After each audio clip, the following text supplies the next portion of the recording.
အဲ့တော့ကျမတို့ရင်ဗီဒီယိုလက်ချမှာတော့က logic gate တွေရဲ့အကြောင်းပြောခဲ့ပြီးသွားပြီเนาะအဲ့တော့ဒီကနေ့သွားမှာက errors ပေါ့เนาะပေါင်းတဲ့ဟာလေးတွေ have error ရှိမယ် full error ရှိမယ်အဲ့နှစ်ခုရဲ့အကြောင်းကိုပြောသွားမှာဖြစ်ပါတယ်အဲ့တော့ပထမဦးဆုံးကျမတို့သွားကြည့်မှာကပထမဦးဆုံး have error ပေါ့เนาะ have error ကိုသွားကြည့်ပါမယ်အဲ့တော့ have error နဲ့ full error နဲ့ဘာကွာလဲဆိုတော့2နှစ်ခုပေါင်းတာနဲ့ carry ပါ3ခုပေါင်းတာဒါပဲကွာတယ်ပေါ့เนาะအဲ့တော့ကျမတို့ပထမဦးဆုံး have error ပေါ့ have error เนาะ have error အဲ့တော့ have error ကိုလုပ်မယ်ဆိုလို့ရှိရင် have error မှာဆို2 bit ပေါင်းတာဆိုတော့2 bit လို့ပြောတဲ့အတွက်ဖြစ်နိုင်ခြေတွေဒီဘာတွေရှိလဲဆိုရင်0ဖြစ်နိုင်ခြေတွေကိုရေးကြည့်မယ်ဆိုရင်2 bit ဆိုတော့2နဲ့ထပ်ဆိုတော့4ဆိုတော့0နှလုံး1နှလုံးเนาะပြီးသွားရင်တဝက်ဝက်တော့0တစ်လုံး1တစ်လုံး0တစ်လုံး1တစ်လုံးဒါပဲဖြစ်နိုင်တယ်အဲ့တော့အဲ့ဒါလေးတွေကိုပေါင်းကြည့်မယ်ဒီလိုနှစ်ခုပဲပေါင်းတာသူ့အပေါ်မှာ carry ကိုထည့်မစင်စားဘူးအဲ့လိုနှစ်ခုပဲပေါင်းတာကိုကျမတို့က have error လို့ခေါ်ပါတယ်เนาะအဲ့တော့အဖြေလေးကိုအပြာအောင်လေးနဲ့ရေးကြည့်မယ်0နဲ့0နဲ့ပေါင်းတော့0 carry ရလဲ carry မှမထွက်တာเนาะ carry မှမထွက်တာ0နဲ့1နဲ့ပေါင်းတော့အဖြေဒီ1 carry မထွက်ဘူး1နဲ့0နဲ့ပေါင်းတော့1 carry မထွက်ဘူး1နဲ့1နဲ့ပေါင်းတော့ကျမတို့သိတဲ့အတိုင်းပဲ0 carry 1ထွက်တယ်เนาะရှေ့ကို carry 1ထွက်တယ်ကဲဟုတ်ပြီအဲ့တော့ဒီပေါ်ကဟာလေးကိုကျတော့ကျမတို့ကဘာလို့ခေါ်လဲဆိုရင် carry လို့ခေါ်ပါတယ်ဒီအောက်ကဟာလေးတွေကိုကျတော့ဘာလို့ခေါ်လဲဆိုတော့ sum လို့ခေါ်ပါတယ်အဲ့တော့ဒီ have error အတွက်ပုံလေးဆွဲကြည့်မယ် have error အတွက်ပုံလေးဆွဲကြည့်မယ်ဆိုရင်ကျမတို့က sum 1ဖြစ်တဲ့နေရာအတွက်ဆွဲကြည့်မယ်เนาะ sum 1ဖြစ်တဲ့နေရာ1ဖြစ်တဲ့နေရာအတွက်ဆွဲကြည့်မယ်ဆိုလို့ရှိရင်ဒီမှာကြည့်လိုက်လို့ရှိရင်ဘာဖြစ်လဲဆိုတော့2ရင်0မတူရင်1ဒီလိုပုံစံထွက်တာအဲ့တော့2ရင်0မတူရင်1ထွက်နေတာဖြစ်တဲ့အတွက်ကျမတို့ကသူ့အတွက်ပုံဆွဲတော့မယ်ဒီအတွက်ပုံဆွဲတော့မယ်ဆိုရင်ဒါက sum of product ပုံစံနဲ့ရေးရမှာเนาะ sum of product ဆိုတော့ဒီမှာကြည့်လိုက်ဒါက a က1 b က0ဆိုတော့ a b ပါအဲ့တော့သူ့အတွက်ပုံဆွဲမယ်ဆိုရင် sorry သူ့အတွက်ပုံဆွဲမယ်ဆိုလို့ရှိရင် a b ပါဟုတ်တယ်နော် a b ပါအဲ့နှစ်ခုကိုဘာလုံးမှာလဲဆိုရင်အဲ့နှစ်ခုကိုကျမတို့က and လုံးမှာဟုတ်တယ်နော်ဒါအရင်ဗီဒီယိုလက်ချမှာကျမရှင်းပြခဲ့ပြီးသား and လုံးမယ်နောက်တစ်ခုကကျတော့ဘာလုံးမှာလဲဆိုတော့ a ဘာ b အဲ့တော့ a ဘာ b နော်အဲ့တော့ a ဘာ b အဲ့ဒီ a ဘာ b ကို and လုံးမယ်1ထွက်တဲ့နေရာကိုရေးတယ်ဆိုရင်အရင်ဆုံး and လုပ်မယ် and ဆိုတာ product လေ product လုပ်ပြီးတော့မှ sum လုပ်မယ်ဆိုတော့ဒီနေရာမှာ or ဒါဒီဘယ်သူရဲ့အဖြေလဲဆိုတော့ sum ရဲ့အဖြေပါเนาะ sum ရဲ့အဖြေကိုကျမတို့နောက်တစ်မျိုးရေးလို့ရသေးတယ်နောက်တစ်မျိုးဘယ်လိုရေးလို့ရသလဲဆိုတော့ကျမတို့နောက်တစ်မျိုးဘယ်လိုရေးလို့ရလဲဆိုတော့0ထွက်တဲ့နေရာတွေရေးမှာ0ထွက်တဲ့နေရာတွေရေးချင်တယ်ဆိုကျမတို့ကဘာနဲ့ရေးရမှာလဲ POS ဆိုတော့အရင်ပေါင်းပြီးတော့မှဒီဟိုဟာလောက်တဲ့ပုံစံပေါ့မြောက်တဲ့ပုံစံလောက်ရမှာပေါ့အရင်ပေါင်းတယ်ဆိုတော့ဒီမှာ11ဆိုတော့ကျမတို့ကရေးမယ်ဆိုရင် A or B or and A ဘာ or B ဘာဒီလိုပုံစံဆွဲလဲရတယ်เนาะအဲ့တော့ဒီလိုပုံစံဆွဲလဲရတယ်အဲ့တော့ဒါလေးဆွဲမယ်ဆိုရင် A ရှိမယ် B ရှိမယ်သူတို့နှစ်ခုကို or လုပ်မယ်နောက်တစ်ခု A ကိုဘာတင်မယ် B ကိုဘာတင်မယ်ဘာတင်ပြီးတော့မှသူတို့နှစ်ခုကို or လုပ်မယ်ရလာတဲ့အဖြေကိုမှကျမတို့ဒီမှာ and လာလုပ်မယ်ဒီလိုဆွဲလေရပါတယ်เนาะဒီလိုမဆွဲခြင်းဘူးဆိုရင်ဘယ်လိုဆွဲလို့ရလဲဆိုတော့ A B ဆိုတာက A ဘာ B ဘာဟုတ်တယ်เนาะ A ဘာ B ဘာကိုဒီလိုလှုပ်ထားတာနဲ့တူတယ်ဘာလို့ဆိုတော့ဒီကောင်ကိုဖြတ်ကြည့်မယ်ဘာပေါ်ကိုဘာတင်ရင်ကြည်တယ်ပေါ့အဲ့တော့ A ဘာပေါ်ဘာတင်လိုက်တော့ A and ပေါ်ကိုလှုပ်တော့ or B ဘာပေါ်ဘာတင်တော့ B ဟောနောက်ကဟာကျတော့ဘာနဲ့တူလဲဆိုတော့ A B ဘာနဲ့တူတယ်အဲ့တော့ A B ဘာဆိုတော့ရှင်းကြည့်လိုက် A ဘာ or B ဘာဒီကောင်နဲ့တူပဲအဲ့တော့ကျမတို့ကဒီကောင်နေရာမှာဘယ်သူကိုစားထုတ်လို့ရလဲဆိုတော့ A B A ဘာ B ဘာ the whole ဘာဒီကောင်နေရာမှာဘာကိုစားထုတ်လို့ရလဲဆိုတော့ A B ဘာကိုစားထုတ်လို့ရတယ်ဒါကြောင့်မလို့သူ့ကိုကျမတို့ကပုံလေးပြင်ဆွဲကြည့်မယ်ဆိုလို့ရှိရင်ဘယ်လိုလုပ်လို့ရလဲဆိုတော့ A B เนาะအဲ့တော့ A ဘာ B ဘာအဲ့ဒီ A ဘာ B ဘာကိုမှ A ဘာ B ဘာကိုမှဘာလုပ်တာလဲဆိုတော့ and လုပ်ပြီးတော့မှဘာထက်တင်ထားတာเนาะ and လုပ်ပြီးတော့မှ ဘာထက်တင်ထားတာအန်လုတ်တယ်လုတ်ပြီးတော့မှဒီအကောင်ကိုဘာထက်တင်ထားတယ်ဒီကောင်ရဲ့နောက်တစ်ခုကကျတော့ ABO မှ A လာမယ် B လာမယ်အဲ့နှစ်ခုကိုအန်လုတ်ပြီးတော့မှဟုတ်တယ်နော်အန်လုတ်ပြီးတော့မှရလာတဲ့ဖြေကိုဘာထက်တင်တဲ့ကောင်ရဲ့ပြီးရင်အဲ့နှစ်ခုကိုဘာလုတ်တာနဲ့တူတူပဲလဲဆိုတော့အန်လုတ်တာနဲ့တူတူပဲဒါကတော့မျိုးစုံဆွဲလို့ရတာပေါ့နော်မျိုးစုံဆွဲလို့ရတယ်ကဲဒါဆိုရင်ဒါရလောက်ပါပြီအဲ့တော့နောက်တစ်ခုကကျမတို့ဘာအတွက်ဆွဲကြည့်မလဲဆိုတော့ဒီသုံးမျိုးတွေကဘယ်ဟာနဲ့ဆွဲရအောင်မှာနော်အဲ့တော့ an ဘောဘာတင်ရင် or ဘောဘာတင်ရင် an ဒါတွေကျမတို့သိပြီးသား a ဘောဘာတင်ရင် a ဘာ b ဘောဘာတင်ရင် b ဘာအဲ့ဒီမှာ a ဘာဘောဘာထက်တင်ရင် a နဲ့တူတူပဲ b ဘာဘောဘာထက်တင်ရင် b နဲ့တူတူပဲနော်ကဲအဲ့ဒါဆိုဒါလေးရမယ်နောက်တစ်ခု carry ကဘယ်အချိန်မှ carry က1ထွက်လဲဆိုတော့နှစ်ခုစလုံး1ဖြစ်မှာဆိုတော့နှစ်ခုစလုံး1ဖြစ်တာကနှစ်ခုစလုံး1ဖြစ်တာက an လေအားကြောင့်မလို့ an လောက်လိုက်လို့ရှင်ဒါဒီ carry ပေါ့နော်အဲ့ဒါကြောင့်မလို့သူ့ရဲ့ပုံလေးကိုကျမတို့သွားကြည့်ပါမယ်သူ့ရဲ့ပုံလေးကိုသွားကြည့်လိုက်လို့ရှင် have error မှာဆိုရင်ဒါ full error ကြီးနော် have error မှာဆိုလို့ရှိရင်ဒီမှာ have error ရဲ့ပုံ have error မှာဆိုလို့ရှိရင်ဒီမှာ a နဲ့ b နဲ့ကိုဒီမှာ a နဲ့ b နဲ့ကို or လောက်ထားတယ်ဒါA နဲ့ B နဲ့ကို or လောက်ထားတယ် or လောက်ပြီးတော့မှ A ရယ် B ရယ်ကို an လောက်ထားတာကိုမှ not ထက်တင်ထားတယ်ပြီးရင်တို့နှစ်ခုကို an ထားတယ်ပေါ့နော်အဲ့ဒါကလည်းအတူတူပဲဒီမှာလေဒီကောင်လေဒီကောင် A နဲ့ B နဲ့ကို or လောက်ထားတယ်ပြီးသွားတဲ့အခါကျမှဒီနောက်ကကောင်ကAB ကို an လောက်ထားနဲ့တူတယ်အဲ့တော့မျိုးစုံဆွဲပြနေတာเนาะအဲ့တော့ဒီကောင်လေးကိုယူပြီးမျိုးစုံဆွဲပြနေတာအဲ့ဒါကိုမျက်စိလဲမသွားပါနဲ့ပြန်ပြီးတော့လုပ်ပြပါမယ်အဲ့တော့ have error ဆိုတာဒီ2 bit ပေါင်းမှာဆိုတော့2 bit ဆိုတော့ဖြစ်နိုင်ခြေဒီ0011ဟုတ်တယ်เนาะဖြစ်နိုင်ခြေ4ခုဆိုတော့ပြီးရင်0101အဲ့တော့ကျမတို့ပေါင်းကြည့်ပါမယ်2 bit ချင်းစီပေါင်းကြည့်ပါမယ်2 bit ချင်းစီပေါင်းကြည့်တော့0နဲ့0နဲ့ပေါင်းတော့0 0နဲ့1နဲ့ပေါင်းတော့1 1နဲ့0နဲ့ပေါင်းတော့1 1နဲ့1နဲ့ပေါင်းတော့0ရေးပြီးတော့1 carry ထွက်သွားပါတယ်ဟဲ့ဒီဘောကထွက်တဲ့ကောင်လေးကိုကျမတို့က carry လို့ခေါ်တယ်ဒီအောက်ကကောင်လေးကိုဘာလို့ခေါ်လဲဆိုတော့ sum လို့ခေါ်ပါတယ်เนาะ sum လို့ခေါ်တော့ကျမတို့က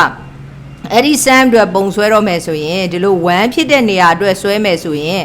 เนาะ1ဖြစ်တဲ့နေရာအတွက်ဆွဲမယ်1ဖြစ်တဲ့နေရာအတွက်ဆွဲမယ်ဆိုလို့ရှိရင်ကျမတို့ကရေးတဲ့ပုံစံကဒါပြောခဲ့ပြီးတော့အရင်ဗီဒီယိုလက်ချာမှာ SOPမြောက်ပြီးတော့မှပေါင်းလို့ပြောခဲ့တယ်အဲ့တော့မြောက်ပြီးတော့မှပေါင်းမယ်ဆိုတော့0နဲ့1ဆိုတော့0ဆိုတော့ A ဘာမြောက်မယ်ဆိုတော့an လေးပေါ့နော် A ဘာ B 0နဲ့1ဆိုတော့ A ဘာလို့ဆိုတော့0ဆိုရင်ဘာတင်ရတယ်1ဆိုရင်ဒီတိုင်းရေးတယ်နောက်တစ်ခုကဘယ်နေရာလဲဆိုတော့10ဆိုတော့အဲ့တော့ SOP လို့ပြောတဲ့အတွက် product အရင်မြောက်မယ်မြောက်ပြီးရင် sum ဆိုတော့ပေါင်းမယ်ဟုတ်ပြီနောက်ကဟာကျတော့ A 10ဆိုတော့ A B ဘာဒါပဲအဲ့တော့ဒီပုံလေးကိုဆွဲလိုက်ရင်လည်းမှန်တယ်เนาะဒီပုံလေးကိုဆွဲလိုက်လည်းမှန်တယ်တကယ်လို့ကျမတို့ကအဲ့လိုမှမဟုတ်ဘဲနဲ့0ဖြစ်တဲ့နေရာကိုယူခြင်းနဲ့ရတယ်0ဖြစ်တဲ့နေရာကိုယူခြင်းလည်းရတယ်0ဖြစ်တဲ့နေရာကိုယူခြင်းနဲ့ဆိုရင်တော့ကျမတို့ကဘာနဲ့ရေးရမှာလဲဆိုတော့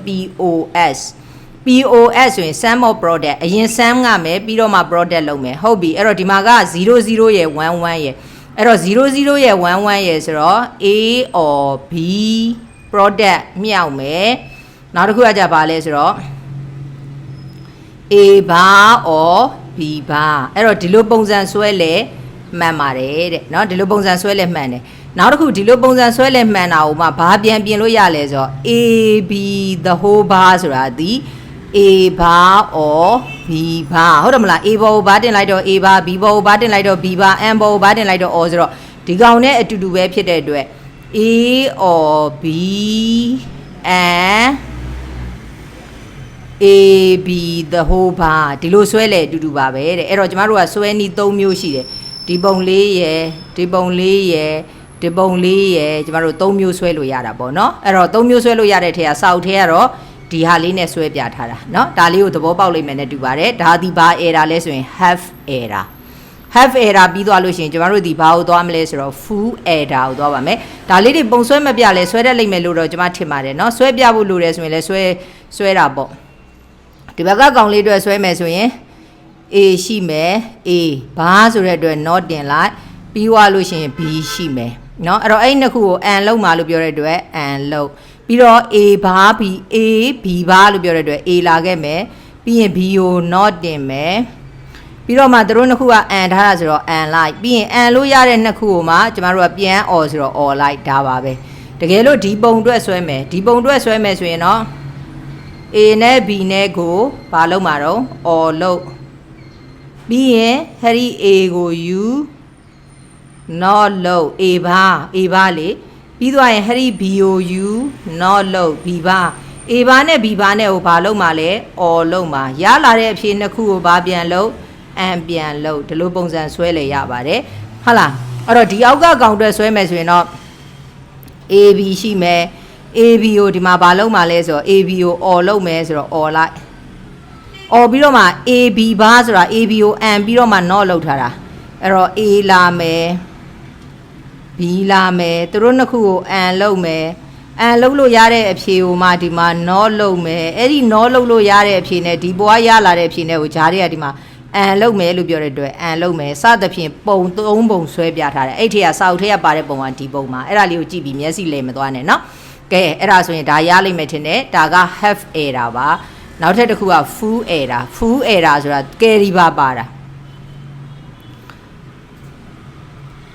full error ဆိုတော့ carry ပါတာဆိုတော့8ခုဖြစ်3ခုဖြစ်သွားတာပေါ့ A ရယ် B ရယ်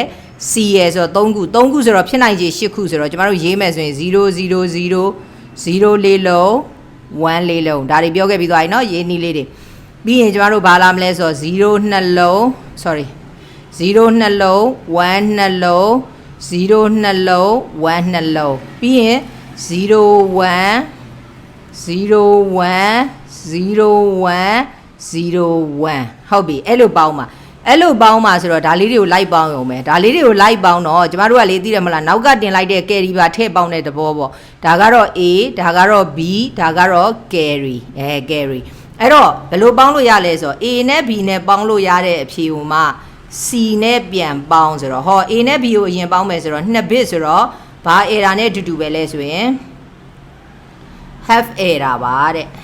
half error ဆိုတော့ H ရှိပေါ့half error အဲ့ဒီ A နဲ့ B နဲ့ပေါင်းပြီးသား half error ထွက်လာတဲ့ကောင်မှာ C နဲ့တစ်ခါထပ်ပေါင်းဆိုတော့ C နဲ့တစ်ခါထပ်ပေါင်းဆိုတော့ C နဲ့တစ်ခါ half error ထပ်လို့အဲ့ဒါဆိုရင်ဒီမှာ sum ထွက်လာလိမ့်မယ်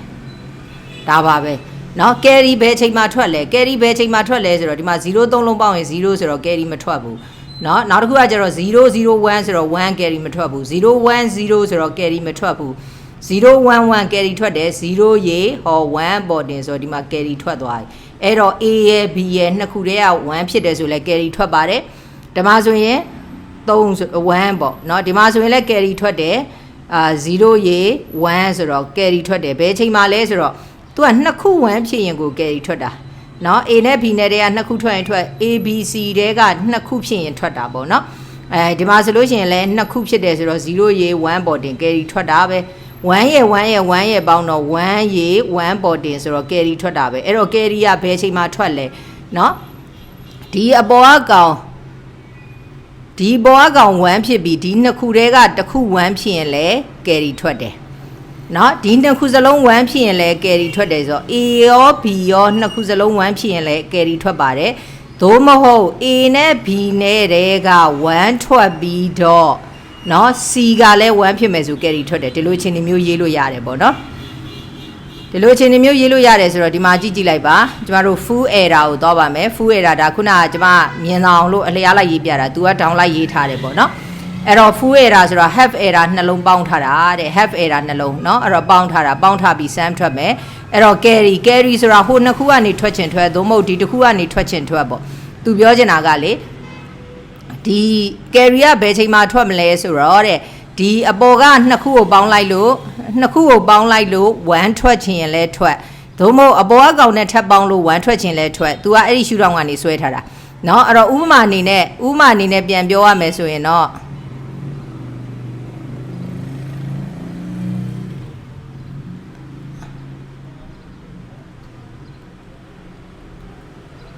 0နှလုံး1နှလုံး0နှလုံး1နှလုံး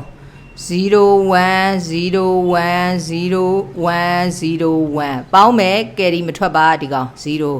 01 carry မထွက်ပါ1 carry မထွက်ပါဒီကောင်2ဆိုတော့0ရေ1ပေါ်တင်ဆိုတော့ carry ထွက်သွားပြီဘယ်ချိန်မှာ carry ထွက်တယ်လဲဒီနှစ်ခုက carry ထွက်ရင်လည်းထွက်တယ်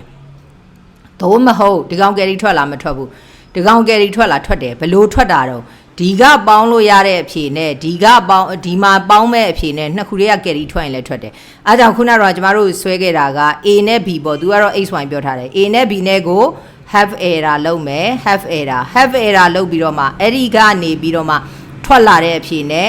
C နဲ့ကိုတခါဘာပြန်လုပ်မလဲ have error ထပ်လုပ်မယ်have error ထက်လုံးမယ် have error အဲ့လိုထက်လုံးလိုက်လို့ထွက်လာတဲ့အဖြေဒီစံခွဲပေါင်းတာပေါ့နော်3ဘစ်ကိုဒီနှစ်ခုကိုပေါင်းတယ်ဒီနှစ်ခုကိုပေါင်းလိုက်လို့1ထွက်လာတယ်အဲ့ဒီ1နဲ့အပေါ်အကောင်နဲ့ထပ်ပေါင်းတယ်ဆိုတော့ဒီလိုပုံစံဟုတ်ပြီ carry ကဘယ်ချိန်မှာထွက်မလဲဆိုတော့ဒီ have error နှစ်ခုတည်းက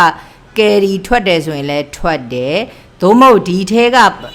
carry ထွက်တယ်ဆိုရင်လည်းထွက်တယ်အဲ့တော့ဒီနှစ်ခုတည်းက carry ထွက်တာနဲ့ထွက်မှာလို့ပြောတဲ့အတွက်ဒီနေရာမှာနှစ်ခုတည်းကတစ်ခုထွက်တာနဲ့ထွက်ပြီဆိုတော့ or နဲ့ဆွဲလိုက်တယ်ဒါပဲเนาะအဲ့တော့ခုနကကျွန်မဆွဲပြတဲ့ပုံစံနဲ့ဆွဲလဲရတယ်เนาะအဲ့တော့ဒီကောင်က have error ဒီကောင်က full error အဲ့တော့ full error ကိုနောက်ထပ် shoot down တစ်မျိုးကနေပြီးတော့ဆွဲကြည့်မယ်ဆိုလဲရတယ်ဘယ်နေရာဒီမှာ carry ထွက်တယ်လဲเนาะဘယ်နေရာဒီမှာ carry ထွက်တယ်လဲဆိုတော့ A ရော B ရောဒီမှာ carry ထွက်တဲ့နေရာတွေကျွန်တော်တို့လိုက်ကြည့်အောင် carry ထွက်တဲ့နေရာဆိုဒီနေရာမှာလဲ carry ထွက်တယ်ဒီနေရာမှာဆိုလဲ1နဲ့1နဲ့ပေါင်းတော့ဒီမှာ1ဆိုပြီး carry ထွက်တယ်ဒီနေရာမှာလဲ1 carry ထွက်မယ်ဒီနေရာမှာလဲ1 carry ထွက်မယ်အဲ့တော့ carry ထွက်တဲ့နေရာလေးတွေကိုကျွန်တော်တို့ကြည့်လိုက်လို့ရှိရင် A ရော B ရောနှစ်ခုစလုံးเนาะဒီမှာဆိုရင်ဒါဆိုရင် carry ထွက်တာပေါ့ carry ထွက်တာဆိုတော့1ဖြစ်တဲ့နေရာတွေပေါ့1ဖြစ်တဲ့နေရာတွေဆို A ရော B ရောနှစ်ခုစလုံးဖြစ်တဲ့နေရာမှာလဲ carry ထွက်တယ်အဲ့တော့ A B နှစ်ခုစလုံး1ဖြစ်တဲ့အချိန်မှာလဲ carry ထွက်ပါတယ်ဆိုတော့နှစ်ခုစလုံး1ဖြစ်တာဆိုတော့ and ဒီလိုဆွဲလဲရတယ်เนาะအဲ့လိုမှမဟုတ်ဘဲနဲ့ A နဲ့ B နဲ့တဲ့ကတခု1ဖြစ်ပြီးတော့ဟုတ်တယ်เนาะတခု1ဖြစ်ပြီးတော့ C ကလည်း1ဖြစ်မယ်ဆိုတော့အဲ့တော့ဒီမှာ1အဲ့တော့ or ဆိုတာဒီတခုလို့ပြောတဲ့အတွက်ဒီလိုတခုက1ဖြစ်တယ်ဆိုရင်ဒီမှာ1ထွက်မှာအဲ့ဒီ1နဲ့ဒီ C ကဝင်လာတာ1နှစ်ခုစလုံး1ဖြစ်မှာဆိုတော့အဲ့လိုဖြစ်ခဲ့ရင်လည်းထွက်တယ်ဆိုတော့ဒီနှစ်ခုတွေကတခုဖြစ်ရင်ထွက်တယ်ဆိုတော့ဒီလိုပုံစံဆွဲလဲရပါတယ်ဒါကတော့မျိုးစုံရှုတော့မျိုးစုံကနေဆွဲလို့ရပါတယ်เนาะအဲ့တော့ဒါလေးကိုသဘောပေါက်လိမ့်မယ်နဲ့တူပါတယ်เนาะကဲအဲ့ဒါဆိုရင်ဒီဗီဒီယိုလက်ချာမှာတော့ပြောတော့တာကကျမတို့ have error နဲ့ full error ရဲ့အကြောင်းဖြစ်ပါတယ်ဒါလေးကိုရလိမ့်မယ်နဲ့တူပါတယ်ကျေးဇူးတင်ပါတယ်နောက်ဗီဒီယိုလက်ချာမှာပဲတွေ့ကြပါဦးမယ်